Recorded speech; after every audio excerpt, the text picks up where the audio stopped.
Hey everyone, and welcome back for another deep dive with us. Are you ready for this one? We're diving into a book that caused quite a stir back in the 1800s, The Gospel According to Spiritism. Oh, yeah. This one is a wild ride. It is.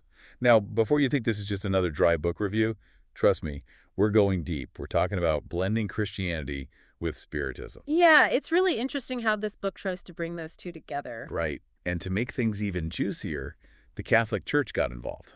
They definitely did not just sit that one out. Nope, not at all. So we'll be checking out what the Wikipedia article on the book has to say. Always reliable source, right? It's a starting point, but I think you'll find this is way more interesting than just an encyclopedia entry. So buckle up because we're about to unpack some seriously intriguing ideas.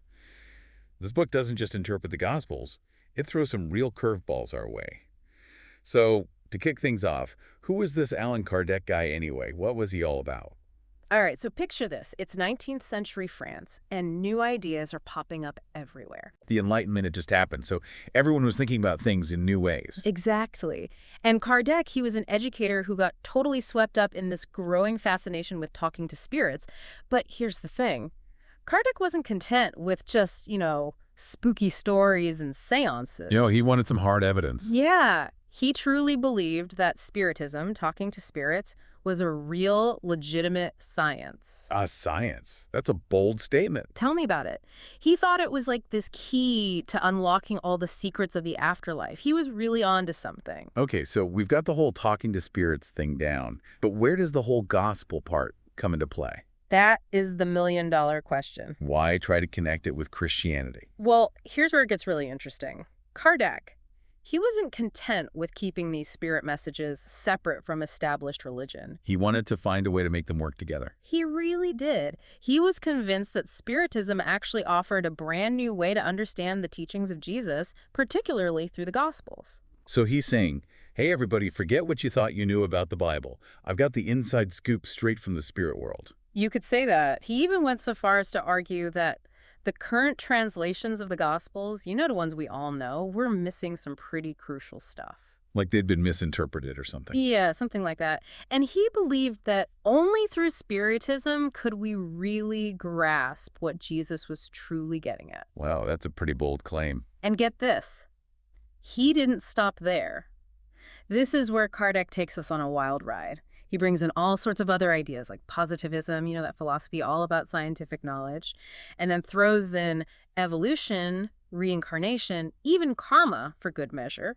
It's like he created this giant spiritual melting pot of ideas. Talk about ambitious. It's no wonder the Catholic Church wasn't exactly thrilled about this, right? Oh, not thrilled is an understatement. Wow. Let's just say they were not fans. They ended up banning the book. Wow, banned by the Church. That's intense. Shows you how much of a threat they saw in his ideas. Definitely ruffled some feathers, that's for sure. Okay, so we've got this controversial book, banned by the Church, shaking things up. But let's dig in. What's actually in this book? How does Kardec present his argument? The book's structure might surprise you. It's not just him ranting about traditional interpretations. He's not just saying, hey, the Church is wrong and here's why. Right. It's more thoughtful than that. He starts with an introduction, setting the stage, but then dives into the Gospels themselves. Chapter by chapter, he analyzes them through the lens of Spiritism. Going right to the source. That's interesting. I guess that's where these Spiritist interpretations really come out, right? Absolutely. It's like he's saying, look, don't just take my word for it. Let's look at the Gospels together with fresh eyes, Okay, yeah, I get it. And through all this analysis, he pulls out these core principles, almost like, spiritual laws that he sees governing our existence. All right, you've got me hooked. Give me the highlights. What are some of these spiritual laws, according to Kardec? Okay, one of the big ones, one that really stuck with me, is this idea of continuous revelation. Continuous revelation. Yeah, Kardec argues that God, he didn't just stop communicating after the Bible. It's an ongoing thing. So God is still chatting with us. That's the idea. Revelation is always happening, always evolving, and each one builds on what came before. Huh. So it's not about clinging to one fixed interpretation forever, but being open to our understanding evolving.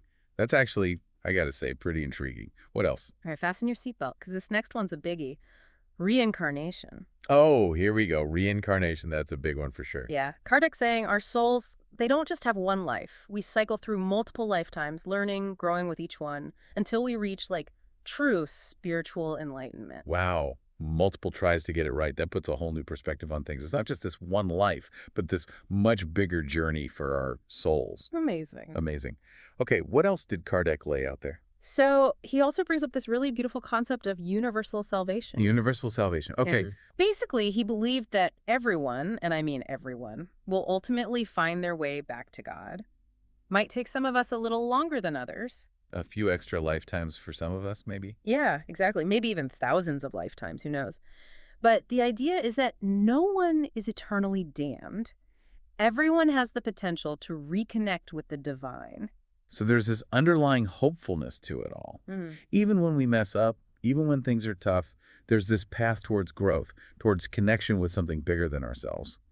This is really making me think. See, that's the power of Kardec's writing. He takes these complex spiritual ideas, often drawing on tons of different traditions, and makes them relatable, makes us really think about the big questions. Yeah, it's like he's offering us a different way of looking at the world.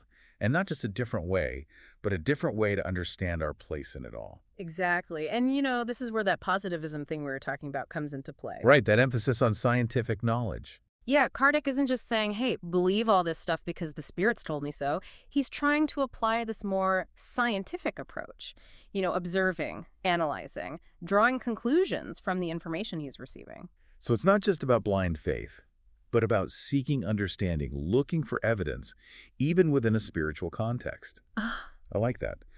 We've covered a lot of fascinating ground here today, haven't we? I mean, we've talked about Kardec's life, dug into the structure and arguments in the gospel according to Spiritism, and unpacked these mind-blowing Spiritist principles.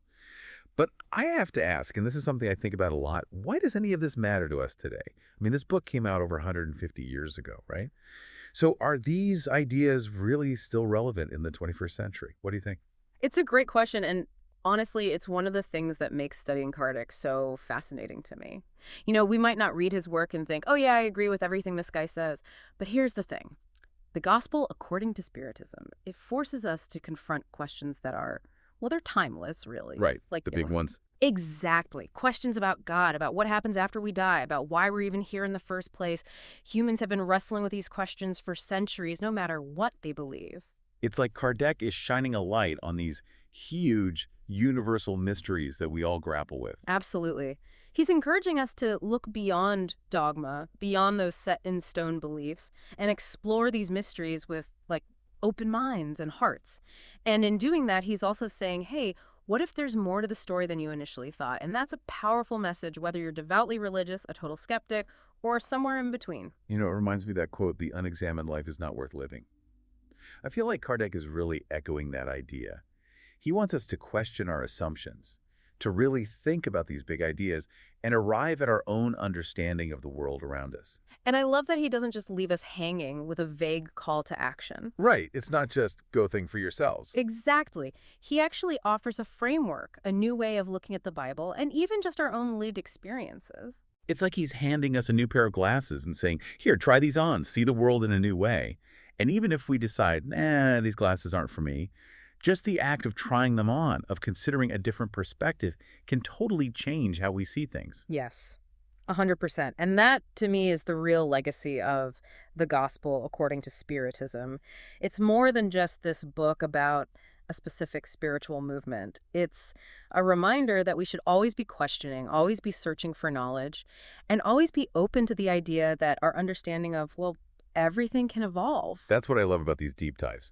We started with a Wikipedia article, and look where we ended up, talking about the nature of belief, existence, the great beyond. It's amazing. It is. It's about uncovering those hidden depths, those layers of insight, and hopefully leaving our listeners with even more questions, questions that'll spark their own journey of discovery. So as you go about your day, dear listeners, we'll leave you with this thought. If, like Spiritism suggests, spiritual knowledge is always unfolding, what's next for us? What incredible insights are waiting to be discovered? What paradigm shifts are just around the corner? Keep those questions in mind, and until next time, keep on exploring.